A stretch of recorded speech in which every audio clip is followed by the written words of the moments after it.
Voice of south நேயர்களுக்கு வணக்கம். இந்த நேர்காணலில் நாம் சிந்திக்கிருப்பவர் வழக்கறிஞர் திரு இளங்கோவன் அவர்கள். வணக்கம் சார். வணக்கம் சார், இப்போது அசோக் நகர் பெண்கள் அரசு மேல்நிலைப் பள்ளியில ஒரு தன்னம்பிக்கை ஊட்டக்கூடிய ஒரு நிகழ்ச்சி நடைபெற்றிருக்கு. அந்த நிகழ்ச்சியில மகாவிஷ்ணு என்கிற ஒரு நபர் அவர் பிற்போக்கு கருத்துக்களை சொல்கிற பொழுது அங்க இருக்கக்கூடிய ஆசிரியர் அவர் ஒரு மாற்றுத்திறனாளியாக இருக்கிறார். அவர் எதிர்த்து குரல் கொடுத்த அந்த சம்பவம் இருவருக்கும் இடையேயான அந்த வாக்குவாதம் தான் இணையதளத்துல வைரலாகி அது இன்றைக்கு அமைச்சர் அன்பில் மகேஷ் வரைக்கும் அவர்தான் அந்த குற்றத்திற்கு காரணம் அப்படின்னு ஒரு விஷயம் சொல்லப்பட்டு இப்ப முதலமைச்சர் மு.க.ஸ்டாலினுமே அதுக்கு ரியாக்ட் பண்ணியிருக்காரு. இப்ப அன்பில் மகேஷ் பொறுத்த வரைக்கும் நான் நிறைய பேரை சந்திக்கிறேன், ஆனா அவர்கள் எல்லாம் என் கூட போட்டோ எடுத்துக்கொண்டவர்கள் எல்லாமே எனக்கு நெருக்கமானவர்கள்னு சொல்ல முடியாது அப்படின்னு சொல்றாரு.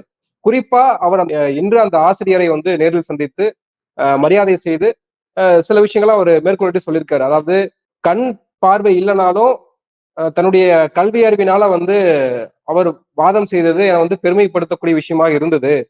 குறிப்பா மகாவிஷ்ணு என்கிற நபரை நான் சும்மா விட மாட்டேன். என்னுடைய ஆசிரியரை என்னுடைய பிரமிசஸ்ல இருக்கக்கூடிய ஒரு இடத்துக்கு நீ இப்படி பேசிட்டு போயிருக்க, உன்னோட சும்மா விட மாட்டேன்னு இப்போ சொல்லியிருக்காரு. அப்போ இந்த அரசியல் நம்ம எப்படி எடுத்துக்கிறது, இந்த விஷயத்தை நம்ம எப்படி பார்க்கிறது, உங்களுடைய முதல் கட்ட பார்வை? இது முதல் நிகழ்வு அல்ல. நீங்க பாருங்க, போன ஆசிரியர் தினமாகட்டும், இந்த ஆசிரியர் தினமாகட்டும், பள்ளிகளில் அது தனியார் பள்ளின்னு ஒதுக்கிட இயலாது. ஏன்னா பள்ளி கல்வித்துறையில அரசு பள்ளிகளுக்கு மட்டும்தான் தமிழக அரசு பொறுப்பா? தனியார் பள்ளிகள் நடத்துவதில் தமிழக அரசுக்கு எந்தவித பொறுப்பும் இல்லையா? அப்போ அங்க ஆசிரியர்களின் கால்களை மாணவிகள் கழுவுறாங்கன்றது நீங்க காணொலியில பார்த்திருப்பீங்க. அதை பற்றியெல்லாம் எந்தவித சுற்றறிக்கையோ எதிர்குரலோ இல்லாத ஒரு அமைச்சகமாகத்தான் பள்ளி கல்வித்துறை இயங்கிக் கொண்டிருக்கிறது. பள்ளி கல்வித்துறையில் RSS மிக பெரிய அளவில் புகுந்திருக்கிறது என்பது தொடர்ந்து சமூக ஆர்வலர்கள் சொல்லிக் கொண்டிருக்கிற செய்தி. ஆனால் அதை கண்டுகொள்ளாமல் அதை வளர்க்கும் விதமாகத்தான் அன்பில் மகேஷ் தலைமையிலான அமைச்சரவை இயங்கிக் கொண்டிருக்கிறது. அதனுடைய உச்சகட்ட காட்சியைத்தான் நீங்கள் அசோக் நகர் பெண்கள் மேல்நிலை பள்ளியில பார்த்தீங்க. அந்த பள்ளியோட வரலாறு பாருங்க. 100க்கு 100% அரசு பள்ளியில் மாணவிகள் தேர்வாவது அந்த பள்ளி. அந்த பள்ளியிலிருந்து தமிழ்நாட்டிலேயே முதல் மாணவியாக தெரிவு செய்யப்பட்ட ஒரு மாணவி இருக்காங்க. இப்போ +2ல 10th அவங்க தான், +2 அவங்க தான்.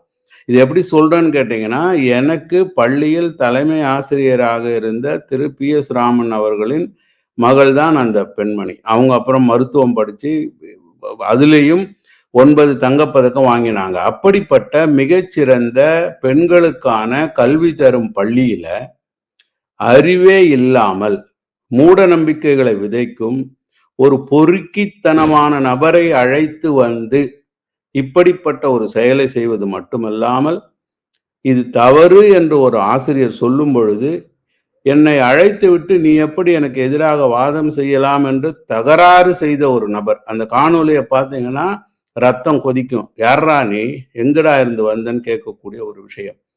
அந்த நபருடைய பின்னணியை பார்த்தீங்கன்னா அடுத்த ஒரு நித்யானந்தா போல காமத்திலிருந்து கடவுள் வரை என்று சொல்லக்கூடிய ஒரு நபராக இருக்கிறார். இப்போ இவ்வளவு பின்னணியும் தெரிந்து அவரை அழைத்து வந்தது யார்? தலைமை ஆசிரியைக்கு பணியிட மாற்றம் செய்து விட்டதனால் இதை மறந்து விடலாம், அல்லது அங்கு எதிர்குரல் கொடுத்த ஒரு ஆசிரியரை அழைத்து சால்வை போர்த்து விட்டால் இந்த நிகழ்வை மூடி மறைத்து விடலாம் என்று அன்பில் மகேஷோ அல்லது திராவிட முன்னேற்ற கழக அரசு நினைக்குமானால் அது பகல் கனவு. முதலமைச்சர் அமெரிக்காவில் சைக்கிள் ஓட்டுகிறார், உதயநிதி சென்னையில் கார் ஓட்டுகிறார் என்று பிரபலம் செய்து கொள்ளக்கூடிய ஒரு விஷயத்தில் தான் திராவிட முன்னேற்ற கழக அரசு நடந்து கொண்டிருக்கிறது. ஆனால் அடித்தளம் RSSின் கையில் சென்று கொண்டிருக்கிறது. இல்ல, இப்போ அவருடைய கருத்தை சொல்றாரு இல்லையா? இப்ப அந்த கருத்துல பகுத்தறிவு சிந்தனைகளை, அறிவியல் சிந்தனைகளை பாடத்திட்டத்துல வருங்கால சந்ததியருக்கு நம்ம கொண்டு போய் சேர்க்கணும்னு முதலமைச்சர் ஸ்டாலின் ட்வீட் பண்றாரு. ஆனால் அந்த விஷயத்துக்கு எவ்வளவு சுதந்திரம் இருக்கிறதோ ட்வீட் பண்றாரு. யார் அவரு? தமிழ்நாடு அரசின் ஒட்டுமொத்த பொறுப்பிற்கமானவர். முதல்வருக்கான கடமையில் அவர் தவறி இருக்கிறார். ஏன் அன்பில் மகேஷிடமிருந்து பள்ளி கல்வித்துறையை மாற்றக்கூடாது? ஒரு தவறு நடந்து விட்டது என்கிறார், தலைமை ஆசிரியை மாற்றுகிறீர்களே. மிகப்பெரிய தவறு நடந்திருக்கிறது. பள்ளி கல்வித்துறையில் தொடர்ந்து ஆசிரியர்கள் கால்களை மாணவிகள் கழுவுகிறார்கள். ஆசிரியர் தினத்தில் அதை கண்டிக்காமல், அதற்கு மாற்று செய்யாமல் ஒரு பள்ளி கல்வித்துறை இயங்குகிறது. அதற்கு ஒரு அமைச்சர் இருக்கிறார் என்றால் அந்த அமைச்சரை மாற்ற இயலாத திறனற்ற தன்மை ஏன் முதல்வருக்கு இருக்கிறது என்று நான் கேள்வி கேட்கிறேன். முதல்வரால் அன்பில் மகேஷின் பள்ளி கல்வித்துறையை இல்ல அவருக்கு அவருடைய கருத்து சொல்றது சுதந்திரம் இல்லையா? இப்ப மகாவிஷ்ணுக்கு அவர் சுதந்திரம் கிடையாதா? மகாவிஷ்ணுக்கு அந்த சுதந்திரம் கிடையாதா? அவர் சொல்லக்கூடாதா? அவர் பேசக்கூடாதா? அவர் பேட்டி கொடுத்துட்டு இருந்தார் யூடியூப்ல, நம்ம கேள்வி கேட்டோமா? மகாவிஷ்ணுவோட சுதந்திரம் அரசு மேல்நிலை பள்ளியில் வந்ததுக்கு காரணம் யாரு? ஏன் எனக்கு அந்த சுதந்திரம் இல்லையா நான் போய் பள்ளிக்கூடத்துல பேசுறதுக்கு? எத்தனை பெரியாரிய கருத்துக்களுக்கு சுதந்திரம் கொடுத்தாங்க அரசு பள்ளிகள்ல? எத்தனை மார்க்சிய அறிஞர்களுக்கு பள்ளிக்கூடத்துல இதுவரைக்கும் அழைப்பு வந்தது? இல்ல இப்போ எதிர்த்து அன்பில் மகேஷை எதிர்க்கக்கூடிய நபர்கள் யாரு ஆத்தாங்கன்னு பார்த்தா அதுவும் திராவிட முன்னேற்ற கழகத்தை சார்ந்த திமுக. இப்ப நீங்களுமே நீங்க தான் திமுக கூட்டணிக்கு ஆதரவா நீங்க பேசிருக்கீங்க இல்லையா? இப்ப நீங்கள் தான் திரும்பி அதை பேச வேண்டிய அவசியமா இருக்கு. அடித்தளம் ஆட்டம் காண்கிறது என்று தெரிந்தவர்கள் கட்டாயமாக அன்பில் மகேஷுடைய அமைச்சரவை மாற்றத்தை கோருவார்கள், கட்சியினர் கோருவார்கள். யார் இந்த அன்பில் மகேஷ்? திராவிட முன்னேற்ற கழகத்தில் ஒரு உறுப்பினர். சரி, உங்களுக்கு அவருக்கு நிர்வாகம் செய்யக்கூடிய திறமை இருக்கிறது என்று நினைக்கிறீர்கள், நிர்வாகம் தருகிறீர்கள், பிரச்சனை இல்லை, அது உங்க கட்சி, உங்க ஆட்சி. ஆனால் அந்த நிர்வாகம் தவறாக நடக்கிறது. அது திராவிட முன்னேற்ற கழக சிந்தனையின் அடித்தளத்தையே ஆட்டம் காண வைக்கிற விஷயமாக சென்று கொண்டிருக்கிறது என்றால், கட்சி தலைவராகவும் அதற்கு நடவடிக்கை இல்லை, அமைச்சரவையின் தலைவராக இருந்தாலும் முதல்வருக்கு நடவடிக்கை இல்லை என்றால், அப்போ அன்பில் மகேஷை யார் ஆட்டுவிக்கிறார்கள்? இது கேள்வி. நான் குற்றம் சாட்டுற RSS கைப்பிடியில் அன்பில் மகேஷ் இருக்கிறார். இது முதல் அல்ல, இது முதல் நிகழ்வு அல்ல. யார் யாரோ வராங்க, போட்டோ எடுத்துக்கிறாங்கன்றாரு. எத்தனை வட்ட செயலாளர்களுடைய வட்ட தலைவரோட ஒரு போட்டோ எடுத்திருப்பாரு சொல்லுங்க. இல்ல, தவறு செய்பவரும் நீங்க சொல்ற குற்றம் சாட்டுகிற நபரும் எந்த நபர் மூலமாக இந்த நபரோட இவர் போட்டோ எடுத்தார் சொல்லுங்க. அப்ப இவருக்கு ஒரு ரெக்கமெண்டேஷன் பார்ட்டி இவர் நம்புறாருல்ல. சரி, இதே ஒரு விஷயத்தை ஒரு இஸ்லாமியர் செய்யிருந்தா அவரை தீவிரவாதின்றீங்க. இதே போலதான் நளினி ஒரு போட்டோ எடுத்துக்கிட்டாங்க ராஜீவ் கொலையாளிகளோட. அந்த போட்டோ எந்த அளவுக்கு பேசிச்சு? அப்ப இந்த நபர் ஒரு தீவிரவாதின்னு நான் சொல்றேன். அப்ப அதெல்லாம் எனக்கு தெரியாதுன்னு நீங்க நழுவிட்டு போக முடியுமா? நழுவி போக முடியுமான்னு சொல்றேன். தெரியாமல் போட்டோ எடுத்திருந்தால் அந்த போட்டோ நிகழ்விற்கு இவர் மட்டுமா போட்டோ எடுத்திருக்காரு? மா சுப்பிரமணியம் போட்டோ எடுத்திருக்கிறாரு, மனோஜ் தங்கராஜ் போட்டோ எடுத்திருக்கிறாரு. எத்தனையோ திராவிட முன்னேற்ற கழக அமைச்சர்களுடன் இந்த நபருடைய போட்டோ வருகிறது. எப்படி வந்தது? யாரால் வந்தது? இல்ல, இங்க திராவிட கருத்திலே பேசக்கூடிய நபர்கள் நீங்க வேறு மாநிலத்துக்கு போய் பேசுங்க, இங்க பேசக்கூடாது அப்படின்னு பாஜக இப்ப சொல்றாங்க இல்லையா? எந்த மாநிலத்திலும் இப்ப ஒண்ணும் இல்லைங்க. நாளைக்கு ஒரு மத பிரச்சாரகரை வேறு மதத்தில் கொண்டு வந்து இப்படி நடத்துவீங்க எல்லாம். அதுக்கு எதுக்குங்க பள்ளிக்கூடம்? ஏன் நமது பிள்ளைகளை அறிவியல் படிக்கவோ, சமூக படிக்கவோ, இயல்பியல் படிக்கவோ, வேதியியல் படிக்கவோ அனுப்புறோம்? பஜனை கொடுத்தவங்க அனுப்புங்க, பள்ளிக்கூடத்தவங்களை மூடிடுங்க. பெரியார் பெயர்ல சொல்றீங்க. எல்லாமே காசிற்கும் பணத்திற்கும் பதவிக்கும் என்று மாறிவிட்ட ஒரு அரசாக திராவிட முன்னேற்ற கழகம் செயல்படுமானால் திராவிட முன்னேற்ற கழகம் காணாமல் போகும். இதுல எதிர்கட்சிகளுக்கு ரோலே இல்லையா? இப்ப அதிமுகவுக்கும் நாம் தமிழருக்கும் எந்த ரோலுமே இல்லையா இதுல? போனாங்கன்னு கேக்குறேங்க. நான் என்ன கேக்குறேன், எதிர்கட்சினா ஆசிரியர் சங்கங்கள் யாரிடம் இருந்தது? ஆரம்ப பள்ளி ஆசிரியர், உயர்நிலை பள்ளி ஆசிரியர் சங்கங்கள் யாரிடம் இருந்தது? ஜாக்டோ ஜியோ யாருகிட்ட இருந்தது? இவங்கெல்லாம் செத்தா போனாங்க? செத்துத்தான் போனாங்க. நல்லா கவனிங்க. அனைத்து இந்திய அண்ணா திராவிட முன்னேற்ற ஆட்சி நடந்தால் ஆசிரியர்கள் போராட்டம் பண்ணுவாங்க. ஆனால் திராவிட முன்னேற்ற கழக ஆட்சி என்றால் அந்த அப்படி ஒரு அமைப்பு இருப்பதே தெரியவில்லை. அறிவியல் இயக்கம் நடத்திய ஆசிரியர்கள் எங்கே? நான் என்ன சொல்ல வரேன், இந்த ஆசிரியர் கேள்வி கேட்டார் இல்லையா, அதே போன்று அனைத்து ஆசிரியர்களும் அவரை நிறுத்தி கேள்வி கேட்டிருக்கணும் இல்லையா? அறிவியலுக்கு புறம்பான கருத்தை, பழமைவாத கருத்தை விதைக்கிறீர்களே, இது எந்த விதத்தில் நியாயம்? போன ஜென்மம் என்பதை நீ எப்படி நிரூபிப்பாய்? போன ஜென்மம் என்பதை உன்னால் எப்படி நிரூபிக்க முடியும்? என்ன அறிவு இருக்கிறது? எனது அறிவியலில் தண்ணீர் ஆவியாகும்னா என்னால அதை நிரூபிக்க முடியும். நீ எதை வச்சு நிரூபிப்ப? சோ இந்த பேய் கதைகளை இங்க சொல்லிக் கொண்டிருப்பதற்குத்தான் பள்ளிக்கூடம் கட்டி இருக்கிறோமா என்று அந்த ஆசிரியர்கள் கேட்டிருக்க வேண்டும். ஒரே ஒரு ஆசிரியர் கேட்கிறார். அது கூட அவர் ஒரு மாற்றுத்திறனாளிகள் சென்ற ஜென்மத்தில் பாவம் செய்தவர்கள் என்று சொல்லும் போது அப்ப என்ன சொல்றீங்களான்னு அவர் கேட்கும்போது அப்பொழுது கூட அந்த ஆசிரியருக்கு சார்பாக அந்த பள்ளி ஆசிரியர்கள் வரவில்லை. அப்படி என்றால் பள்ளி ஆசிரியர்களுடைய அறிவு எங்கே இருக்கிறது? சாதி ரீதியாக பள்ளிக்கூடங்கள் இருக்கிறது என்று சந்துரு கமிஷன் போடுறீங்க. அப்போ பள்ளி கல்வித்துறை நோய் கொண்டிருக்கிறது, சாதி நோய் கொண்டிருக்கிறது, மத நோய் கொண்டிருக்கிறது, RSS பிடியில் இருக்கிறதுன்னு இதை விட என்ன விளக்கம் வேணும்? சந்துரு கமிட்டி போட்டீங்கன்னா முடிஞ்சு போச்சா? கையில ரப்பர் பேண்ட் கட்டக்கூடாது, நெத்தியில பொட்டு வைக்க கூட அவர் ஒரு ஞானம் சொல்லிட்டு போயிட்டாக்கா பள்ளி கல்வி திரிந்து விடுமா? இல்ல இதுல திராவிட கருத்தியல் தான் பாட புத்தகங்களை பேசப்படணுமா? கல்வித்துறையில திராவிட கருத்தியல் தான் இருக்கணுமான்னு பாஜக கேக்குறாங்கல்ல. நான் என்ன சொல்ல வரேன், திராவிடமே வேண்டாம், நான் திராவிட கருத்து பேசுங்கன்னு சொல்லவே இல்லையே. முட்டாளா பேசாத, பஜனை கூடத்தை கொண்டு வந்து பள்ளிக்கூடத்துல வைக்காதன்றேன். பஜனை பண்ணக்கூடிய அறிவற்ற நிரூபணமற்ற தன்மைகளை ஏன் மாணவர்களுக்கு போதிக்கிறீர்கள்? அந்த பசங்களுக்கு எப்படி கேள்வி கேட்க தெரியும்? அது அப்படியே தான் நம்பும். இப்படிதானே உங்களை எல்லாமே நம்ப வைக்கிறாங்க. இதுதான் நம்ம மாடசாமி தான் நம்ம குலசாமி, காட்டேரிய கும்பல்னா ரத்தம் வந்துடும், இதெல்லாம் சொன்னதுக்கு எந்த ப்ரூஃப் இருக்கு? ஆனால் சிறு வயதிலேயே உங்கள் மனதில் புதைப்பதனால் தானே நீங்க அறிவற்று கிடக்கிறீர்கள். இப்போ இதையே மெட்ராஸ் கிறிஸ்டியன் காலேஜில் ஒரு பிலாசபி டிபார்ட்மெண்ட் இருக்கு, மெட்ராஸ் யூனிவர்சிட்டியில் ஒரு பிலாசபி டிபார்ட்மெண்ட் இருக்கு. அங்க இந்தியன் பிலாசபின்னு சொல்லி இது ஒரு லெக்சர்னா அங்க இருக்கிற மாணவர்கள் வேறு வித இமானுவல் காண்ட் இதுல இருந்து கேள்வி கேட்பாங்க, சாக்ரட்டிஸ் மூலையிலிருந்து கேள்வி கேட்பாங்க, மார்க்சிய மூலையிலிருந்து கேள்வி கேட்பாங்க. அதுக்கு அவன் பதில் சொல்லணும், இல்லாட்டி துண்டை காணும் துணியை காணும்னு ஓடணும். ஆனால் 10ஆம் வகுப்பும் 12ஆம் வகுப்பும் படிக்கிற மாணவிகளுக்கு இந்த மூட நம்பிக்கையை எந்த ஆய்வும் இல்லாமல் மீண்டும் கேள்வி கேட்கக்கூடிய ஒரு அமைப்பை தராமல், நல்லா ஞாபகம் வச்சுக்கோங்க, தமிழ்நாட்டில் நடக்கிற மிகப்பெரிய ஒரு தவறு என்னன்னா, மேடையில் இருக்கிறவனுக்கு எல்லா அறிவும் இருக்கும், கீழே உட்காரவும் முட்டாளா கேட்டுக்கிட்டு இருக்கணும்னு சொல்லி.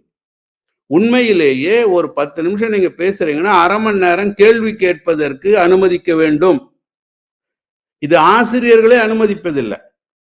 நீங்க ஒரு ஆசிரியரா இருந்தீங்கன்னா 40 மாணவர்கள் உங்க எதிர உட்கார்ந்து இருக்காங்க. இல்ல இப்போ நீங்க சொல்றதுல ஒரு விஷயம் ஞாபகத்துக்கு வருது. இப்ப அண்ணா ஒரு விஷயம் கோர் பண்ணி பேசியிருக்காரு. அதாவது நான் ஒரு விஷயம் பேசுறேன் அப்படின்னா, நான் ஒரு பக்கம் போறேன் அப்படின்னா அதை நம்பிட்டு வரக்கூடிய நபர்கள் திமுக கழகத்துல கிடையாது. தம்பிமார்கள் ஏன் எதுக்கு போறோம், ஏன் போறோம்னு கேள்வி எழுப்பக்கூடிய நபர்களா தான் இருக்காங்க அப்படின்னு சொல்லியிருந்தாரு. இப்போ தவறு செய்ததும் திமுக தான், அதை தட்டி கேட்பதும் திமுக தான் அப்படின்னா அப்ப பலியாடு மகாவிஷ்ணுவா? தயவு செய்து பாருங்க, இன்றைய திராவிட முன்னேற்ற கழகத்துக்கு அண்ணாதுரைக்கு என்ன தொடர்பு? அன்பில் மகேஷுக்கு ஒரு 10 நிமிஷம் அண்ணாதுரையை பத்தி பேச சொல்லுங்க, ஒரு 2 ஸ்பீச்சை பத்தி மட்டும். அண்ணாதுரையினுடைய 2 மேடை உரைகளையோ அல்லது அவரது எழுத்துக்களையோ பற்றி அன்பில் மகேஷ் கட்சிக்காரங்கிட்ட பேச சொல்லுங்க பாப்போம். யாருங்க படிக்கிறாங்க அண்ணாதுரையை? விமர்சனம் படிக்கிறார்கள். ஆனால் அண்ணாதுரையை வழிபடுபவர்கள் யாருமே அண்ணா திராவிட முன்னேற்ற கழகம் ஒரு கட்சிக்கு போங்க, யார் வீட்லயாவது அண்ணாதுரை எழுதிய புத்தகம் இருக்கான்னு எனக்கு சொல்லுங்க பார்ப்போம். இதெல்லாம் பொய்யுங்க, இதெல்லாம் காலம் மாறி போய், இதெல்லாம் எப்படின்னா இந்த சாமி மாதிரி கழுத்துல டாலர் போட்டுக்கிற மாதிரி. இன்னைக்கு இப்போ ஒரு அரசியல் இதெல்லாம் நம்ம சொல்லி தெரிய வேண்டியதுல பட்டவர்த்தனமா இருக்கு மக்கள் மத்தியில. வெள்ளையா சட்டை போட்டுக்கிட்டு அரசியல்வாதிகள் ஒரு படத்தை வச்சுப்பாங்க, சினிமா ரசிகர்கள் மாதிரி அரசியல் தலைவரோட படம். அப்போ நான் அதுதான் சொல்ல வரேன். ஏன் இந்த ஆராசா எங்கே போனார், கனிமொழி எங்கே போனாங்க? கனிமொழி தமிழ்நாட்டின் திராவிட முன்னேற்ற கழக மகளிர் அமைப்பின் தலைவி. என்ன நடக்கிறது மகளிருக்கு தமிழ்நாட்டுல? எங்காவது ஒரு மீட்டிங் போட்டிருக்காங்களா? எங்காவது ஒரு கண்டன குரல் இருக்கா? கனிமொழி எல்லாம் நம்பி எப்படி அடுத்த தலைமுறை தமிழ் பெண்கள் வர முடியும்? இல்ல மகாவிஷ்ணு பலியாடாகிறாருல.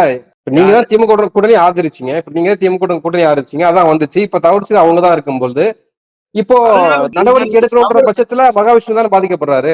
திராவிட முன்னேற்ற கழக ஆட்சி தேவை என்று சொன்னவர்கள் தான் திராவிட முன்னேற்ற கழக ஆட்சியை தட்டி கேட்பதில் அதிகமாக கவனமாக இருக்க வேண்டும். ஏன்னா நமக்கு பொறுப்பும் கடமையும் இருக்கு.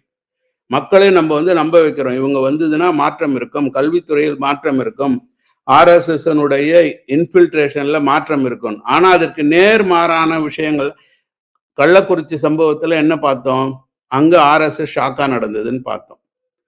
தொடர்ந்து செப்டம்பர் 5 2 ஆண்டுகளாக பார்த்தீங்கன்னா பல தனியார் பள்ளிகளில் மாணவர்களையும் வைத்து ஆசிரியர்கள் கால கழுவ வைக்கிறாங்க. இதை கண்டிப்பதற்கோ இதை ஒரு குற்றமாகவே சொல்ல வேண்டிய கடமை தமிழ்நாடு அரசுக்கு இருக்கிறது என்பது என்னுடைய கருத்து. ஏங்க சிறுவர்கள் மைனர்களை நீங்க டார்ச்சர் பண்றீங்க. ஏன் உங்களுக்கு அது புரியல? ஒரு பேரண்ட்ஸ் உங்களுக்கு எஜுகேஷனை கொண்டு வராங்க, நீங்க காலை கழுவுறீங்க, வாயை கழுவ வைக்கிறீங்களே. பள்ளியில் எந்த அளவு பாலியல் வன்புணர்வுகள் நடக்குதுன்னு நம்ம பார்க்கிறோம். எவ்வளவு பேர் போக்சோல அரெஸ்ட் ஆயிருக்காங்க. ஏங்க இதெல்லாம் உணரவே முடியாதா உங்களால? அந்த ஆசிரியர் சரக்கு வாங்கி கொடுக்குற ஆசிரியரோ எந்த மாதிரி இருக்கிறார் என்பதும் நமக்கு தெரியுது இல்ல. அப்போ இதையெல்லாம் கண்டிக்காத ஒரு பள்ளி கல்வித்துறைக்கு ஒரு அமைச்சர் ஏன் அன்பில் மகேஷை விட்டா பள்ளி கல்வித்துறை நடத்த திராவிட முன்னேற்ற கழகத்தில் அறிவார்ந்த திறமையான ஒரு உறுப்பினரே கிடையாதா? அப்போ அன்பில் மகேஷை மாற்ற இயலாத கட்டாயம் நிர்பந்தம் முதல்வருக்கு என்ன? இதுதான் என்னுடைய கேள்வி. முதல்வர் பலியாடு மகாவிஷ்ணு அப்படிதானே? மகாவிஷ்ணு பலியாடு இல்லைங்க, மகாவிஷ்ணு விஷம். அந்த விஷத்தை கொண்டு வந்து மாணவர்களுக்கு கொடுத்தவர் யார் என்பது கேள்வி. அதை கவனிக்காமல் விடுகிறார்களே. தொடர்ந்து இதே போன்று விஷம் விதைப்பவர்களை பள்ளியில் அனுமதிக்கிறார்கள், பள்ளி கல்வியில் அனுமதிக்கிறார்களே ஏன் என்பது கேள்வி. இது சமூகம் கேட்குங்க. எத்தனை ஆயிரம் ஆண்டுகளாக மூட நம்பிக்கைகளை எதிர்த்து பகுத்தறிவில் அறிவியலில் மனித இனம் வளர்ந்து கொண்டிருக்கிறது. இவர் சொல்ற பைபிளையே மீறி அறிவியல் வளர்ந்திருக்க. இவங்க சொல்ற மாதிரி பஜனை பாடிக்கிட்டா இருக்கிறாங்க வளர்ந்த நாடுகள்ல. எத்தனை சர்ச்சஸ் மூடிக்கிட்டு வர்றாங்க, எத்தனை சர்ச்சில் வந்து வியாபாரம் நடத்துறவங்களுக்கு வாடகைக்கு விடுறாங்க, தொழுகை நடத்தவே வரலையே மக்கள். ஆனால் வளர்ந்த நாடுகளாக இருக்காங்க. ஸோ இதை ஏன் என்று சொல்லுவதற்கு ஆள் இல்லையே. ஏன் மனித குலம் வளர்ச்சி அடைய மூட நம்பிக்கைகள் காணாமல் போகிறது? இப்ப பைபிள்ல வந்து இருக்கிறதா நான் சொல்றேன். நான் பைபிள்ல வந்து எந்த அளவு தவறு இருக்கிறது என்று அறிவியல் சொல்லி இருக்கிறது இல்ல. அப்ப அந்த மதவாதிகளை எதிர்த்து தான் அறிவியல் வளர்ந்தது. அப்போ அறிவியலுக்கு புறம்பான, பகுத்தறிவுக்கு புறம்பான, சயின்டிபிக் டெம்பருக்கு புறம்பான ஒரு அறிவை நான் என்ன சொல்ல வரேன், நீங்க அந்த அறிவை கொடுக்கிறீர்கள் என்றால் கேள்வி கேட்கும் உரிமையை மற்றவர்களுக்கு கொடுக்க வேண்டும். கேள்வி கேட்ட ஆசிரியரை அடிக்காத குறையா ஓட விடுறாரு வந்தவர். அதுதான் அந்த பள்ளி நிர்வாகம். காணொலி தான் இருக்கு. இப்ப நம்ம இட்டுக்கட்டி பேசல.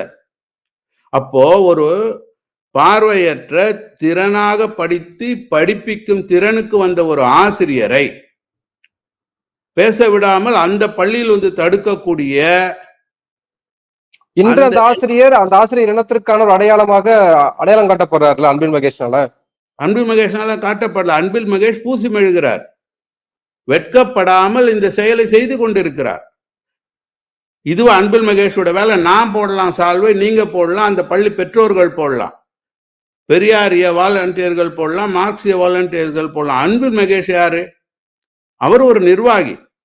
இப்ப அவரு அந்த மகாவிஷ்ணு ஒரு டெரரிஸ்ட் எதிர்த்தன்னு மாலை போட்டு போலீஸ்கார் போய் வீட்டுல உட்காந்துப்பாரா?